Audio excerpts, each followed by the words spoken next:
एक निवेदन आप सबसे करेंगे, दुख है ना थोड़ा सा अगर आपके जीवन में, शिव जी को आप जल चढ़ाना चालू कर दीजिए।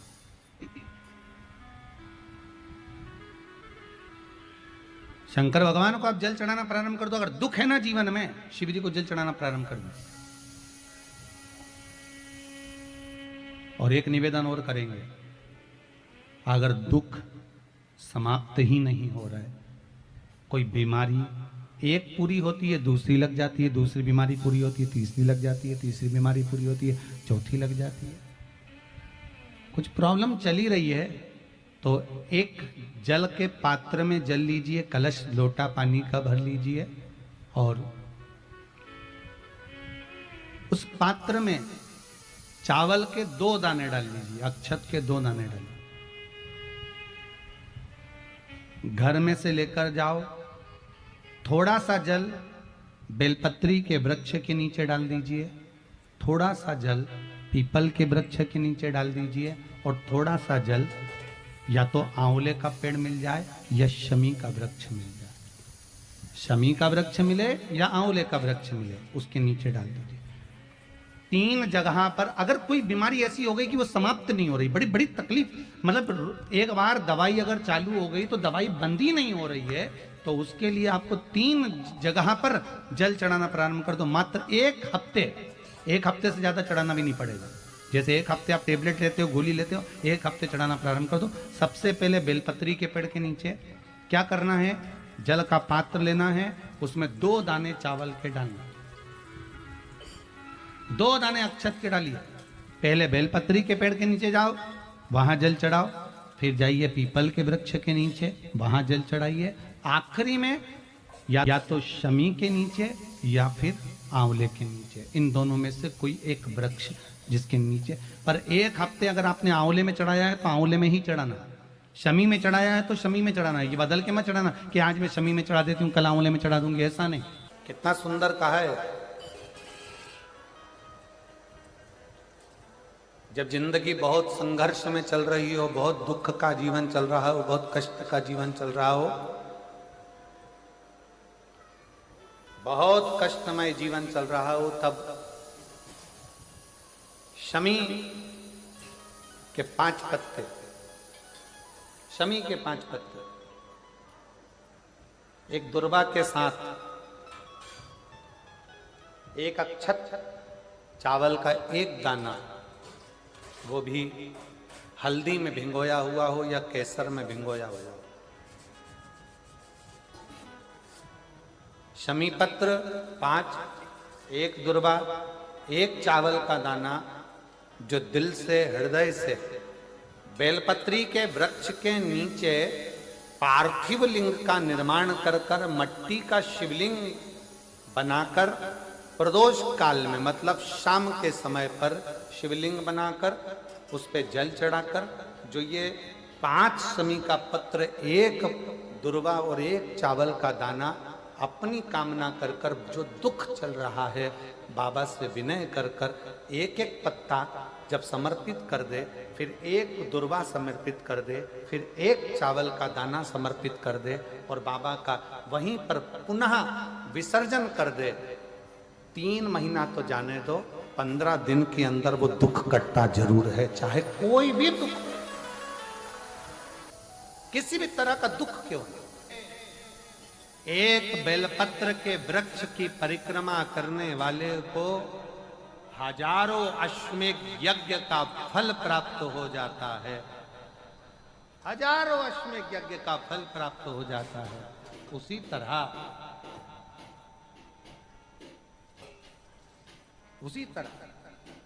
एक पार्थिव लिंग का निर्माण करने वाले को, मिट्टी का शिवलिंग का निर्माण कर कर पूजन करने वालों को 12 ज्योतिर्लिंग के शिवलिंग के दर्शन का पुण्य फल प्राप्त। जो इंद्रियां हैं, इन 11 इंद्रियों में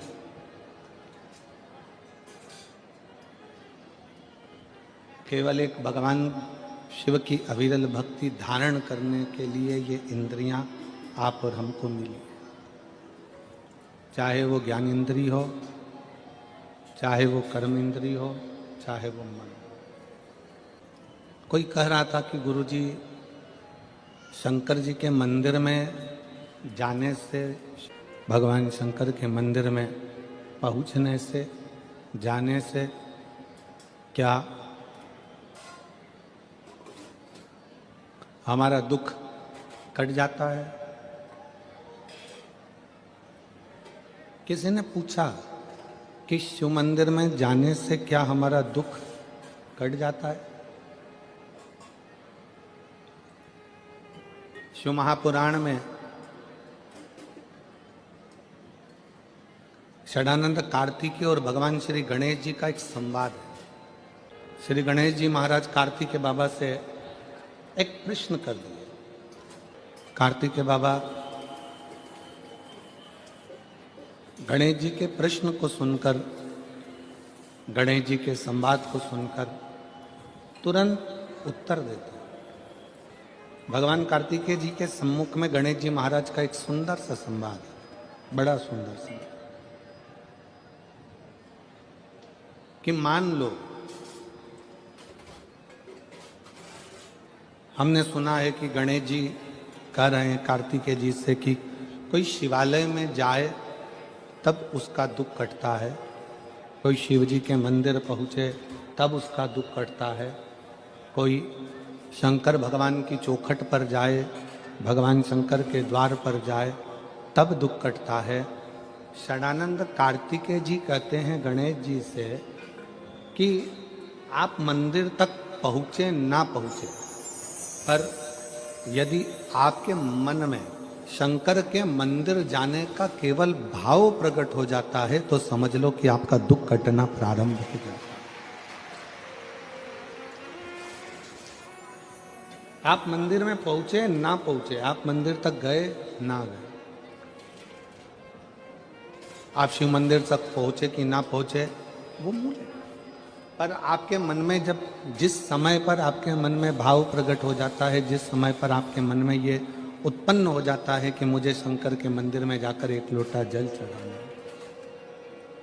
मुझे शिव जी की चौखट तक जाना, जैसे हमारे मन में जब भाव उत्पन्न होता है, हमारे मन में कोई भगवान की अविरल भक्ति का, दर्शन का, पूजन का, जल का, कथा का जब भाव उत्पन्न होता है तो उसको पूर्ण करने वाले आप नहीं होते, उसको पूर्ण करने वाला तो देवाधिदेव महादेव स्वयं होता है। आपकी कामना क्या है?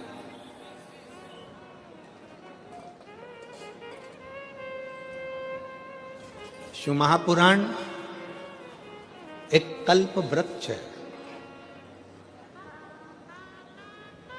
कल्प वृक्ष का मतलब क्या होता है? जिसके नीचे बैठकर जो कामना करी जाए वो पूर्ण होती है।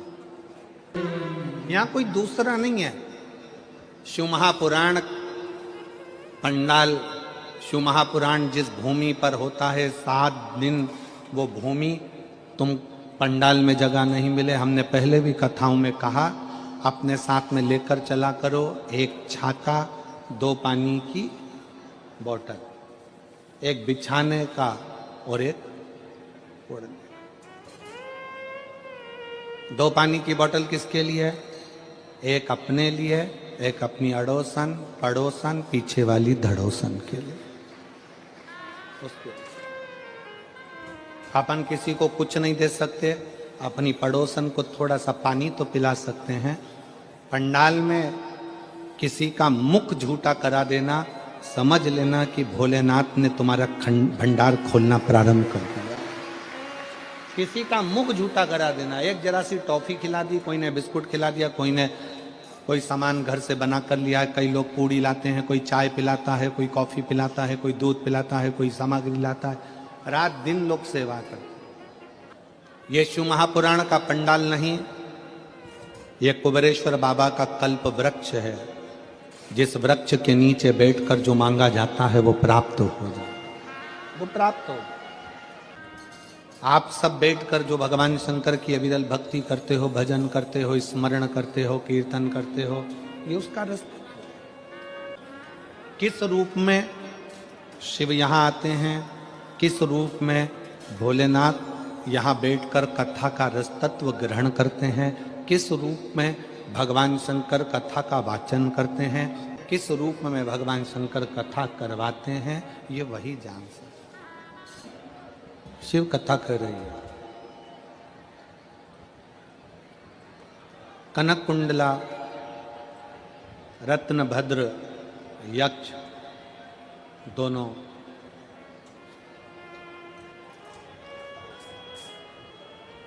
गंधमादन पर्वत पर बैठकर भगवान शिव की आराधना कर रहे हैं। पार्वती जी ने भगवान शंकर से कहा कि ये आपके भक्त हैं, शिव उपासना करते हैं, इनकी झोली खाली रह जाए तो ये श्रेष्ठता कहाँ है। एक निवेदन सभी श्रोता बहन भाइयों से कथा आ रहे हैं और पंडाल में बैठकर ये सुन रहे हैं। जिस दिन दिल से हारो ना,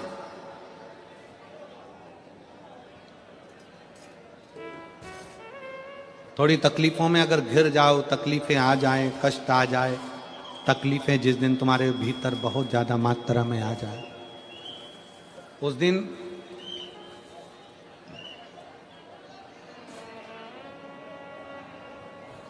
तीन बेलपत्र, एक बेलपत्र में पीला चंदन, बीच वाली पत्ती। जिस दिन तुम्हें लगे कि मैं बहुत दुखी चल रही हूं और मेरा काम हो ही नहीं रहा, बहुत तकलीफ की जिंदगी चल रही है, कोई हाथ पकड़ने वाला नहीं है, कोई संभालने वाला नहीं है और बहुत तकलीफ हो रही, बहुत तकलीफ। उस समय पर एक बेलपत्री के बीच वाली पत्ती पर पीला चंदन, दूसरी पत्ती पर लाल चंदन और तीसरी पत्ती पर 11 चावल गीले, पानी में उसको थोड़ा सा भिगो लें या धो लें, 11 चावल गीले शिव जी की उस पत्ती पर रखी। सबसे पहला पीला चंदन का बेलपत्र, दूसरे नंबर पर लाल चंदन का बेलपत्र, तीसरे नंबर पर जो 11 चावल आपने धोकर रखे हैं वो हाथ की हथेली में रखना है और हाथ की हथेली में रखकर अपनी कामना कर कर भगवान शंकर से विनय कर कर पंचाक्षर मंत्र नमः शिवाय या षडाक्षर मंत्र ओम नमः शिवाय या श्री शिवाय नमस्तुभ्यम बोलकर उस बेलपत्र पर सीधे हाथ में रखकर उल्टे हाथ का स्पर्श कर कर बाबा से अपने मन के भाव कहकर शंकर के शिवलिंग पर उसे समर्पित कर दीजिए। एक ही लोटा जल, जहां से जल बहता है अशोक सुंदरी वाली जगह, एक ही लोटा जल, जहां से जल बहता है उस जल बहने वाली जगह पर 3 बार उस जल को अपनी कामना कर कर श्री शिवाय नमस्तुभ्यम या पंचाक्षर मंत्र या षडाक्षर मंत्र बोलकर 3 बार उस स्थान पर गिरा दीजिए। गिराने के बाद में बाबा से विनय कर कर अक्षत वाली जो बेलपत्र है, एक बेलपत्र और एक अक्षत उसमें से अपने लिए लेकर आ जाओ। उसको 2 महीना 3 महीना अपने घर में रखिए। जितना भी दुख है धीरे धीरे बाबा समाप्त कर कर खुशियां घर में लेकर आता ही है। दुख समाप्त होगा, खुशियां घर में आएगी जरूर। दुनिया का सबसे बड़ा डॉक्टर है मेरा देवाधिदेव महादेव, और दुनिया की सबसे बड़ी दवाई है तुम्हारा विश्वास, तुम्हारा भरोसा। ये दुनिया की सबसे बड़ी दवाई है। जिस दिन तुम्हारा भरोसा, तुम्हारा विश्वास प्रबल हो जाएगा, उस दिन शिव तत्व अपने आप प्राप्त हो जाएगा। शिव शिव है, देगा मुझे बाबा। कनक कुंडला ने अपने पति रत्नभद्र से कहा कि मुझे मेरे शंकर पर भरोसा, और मेरी जीजियों मेरे जीजाओं, मेरी बेटियों, बेटाओं, मेरी माताओं, सूरतिया लालाओं, सूरत के रहवासियों, गुजरात की पवित्र भूमि पर रहने वाले मेरे दशंकर के अंश रूप आप सब, जो महापुराण की कथा में दिखावे के लिए मत जाना। और जगह पर होती होगी कि वहां लोग दिखाने के लिए जाते होंगे। शिव महापुराण की कथा कभी दिखावे के लिए ना तो होती है ना होने। दिल से सुनो, दिल से कहो, दिल से सुनो और दिल से कहो। जब आप दिल से सुनोगे और दिल से कहोगे तो वो सुनेगा। कैसे ना सुने?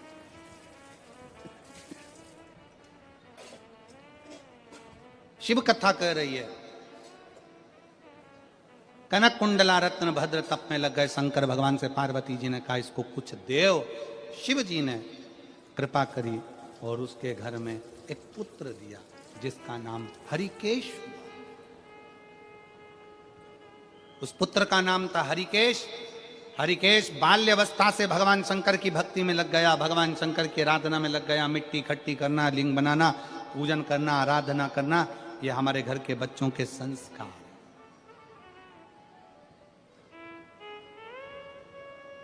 और संस्कार बहुत जरूरी है।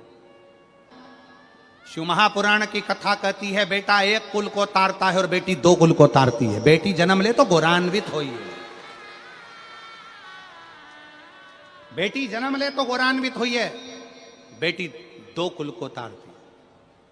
शंकर जी के किसी धाम में 12 ज्योतिर्लिंग में, शंकर जी के किसी ज्योतिर्लिंग में, भगवान शंकर के धाम में अगर कभी एक रात्रि रुकने का भी मन हो जाए और आपका कहीं पुण्य प्रबल हो जाए कि मैं शंकर के चौखट पर जाकर एक रात्रि विश्राम करूं। जैसे जैसे उस बहन ने, ये पत्र में इस बहन ने लिखा कि 6 साल से बेटा पड़ा हुआ था और उस माँ ने लिखा कि हम सीहोर गए, वहां विश्राम किया, बाबा से विनय करी, निवेदन करा। शंकर की भूमि पर, कंकर शंकर की धरा, कुबरेश्वर धाम की धरा पर लोग जिस आस से जाते हैं बाबा वो मनोकामना पूर्ण करता ही है। शिव देता ही।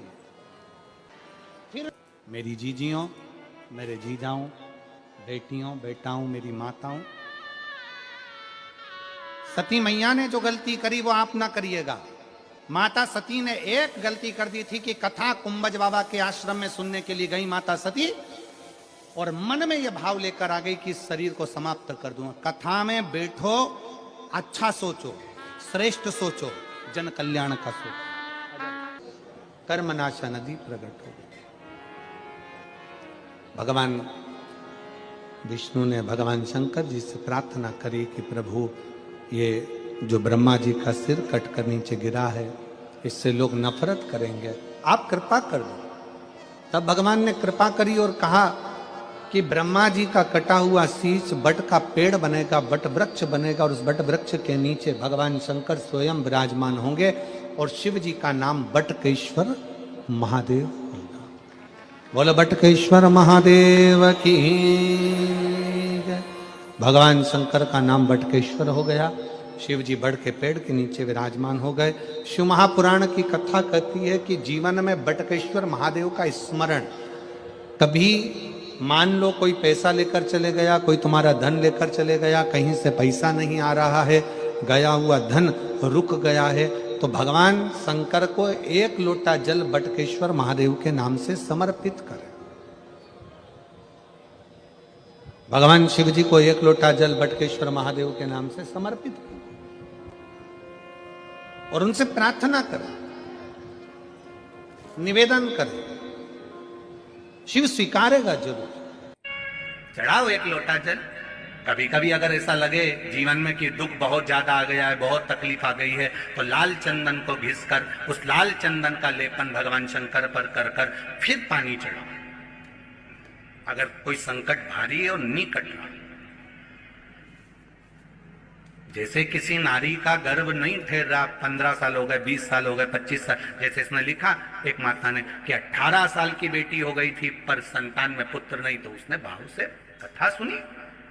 ऐसे आपके भीतर अगर 20 साल हो गए, 25 साल हो गए, 30 साल हो गए, संतान का सुख ही नहीं है, लाल चंदन का लेपन बाबा भोलेनाथ पर करना प्रारंभ करो। पीठिका पर लाल चंदन का लेपन करना प्रारंभ करो। लाल चंदन से बाबा का श्रृंगार करना प्रारंभ करो। एक बेलपत्री पर लाल चंदन, दोनों पत्ती नीचे वाली, जो नीचे की जो 2 पत्ती होती है, इस पे लाल चंदन और बीच वाली पत्ती पर पीला चंदन लगाकर बाबा के शिवलिंग को समर्पित करिए। बाबा से प्रार्थना करिए, रोज प्रार्थना करो। परंतु एक बात का स्मरण रहे, 25 साल हो गए, 20 साल हो गए, 30 साल हो गए, संतान नहीं, तो पहले जल से अभिषेक कराना, अभिषेक कराकर जल का आचमन करने के बाद हाथ को खासा करना, धोना, उसके बाद में फिर वापस बाबा का स्नान कराओ, फिर चंदन का लेपन कराओ, फिर 1 लोटा जल चढ़ाकर बाबा का स्नान कराओ। बाबा का बड़ा सुंदर भाव से लाल चंदन से जो अभिषेक करता है, बाबा को लेपन कर फिर जल चढ़ समर्पित करता है, निश्चित है उसकी गोदी मेरा देव अधिदेव महादेव जरूर भरता है।